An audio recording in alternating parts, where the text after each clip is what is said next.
And guys, update lang natin dito sa bayan ng Gumaka.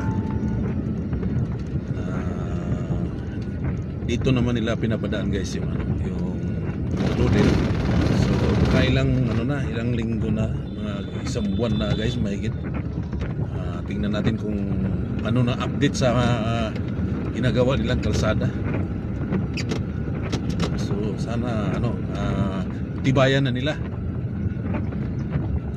para hindi na siya mag-iba guys, kasi nasa gitna talaga ng bayan guys. Kasi dami nang binubuwis na buhay itong Gumaka na to.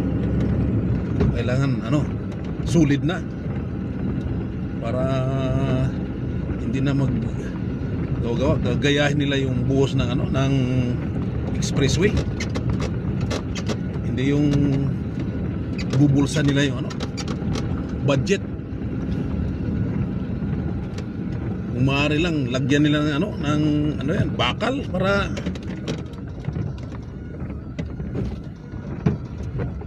grabe naman to. Guys, tumayan natin guys yung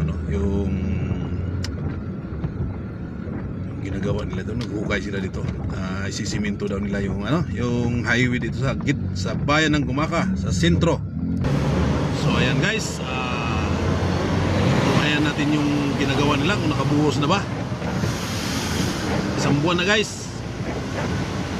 Ayan guys, Diyos ko, hindi pa nabuhusan. Ayan, tingnan nyo naman guys. Ay nako, guys, hindi pa nabuhusan talaga. Ayan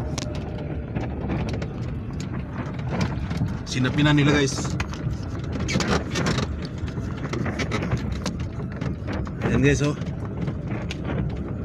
hindi pa nasiminto.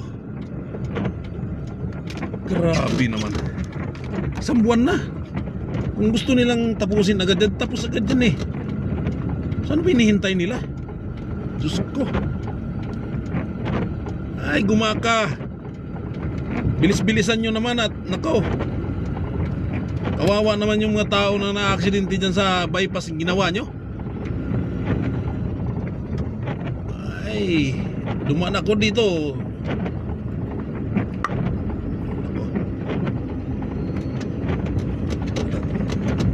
Gumaka na to.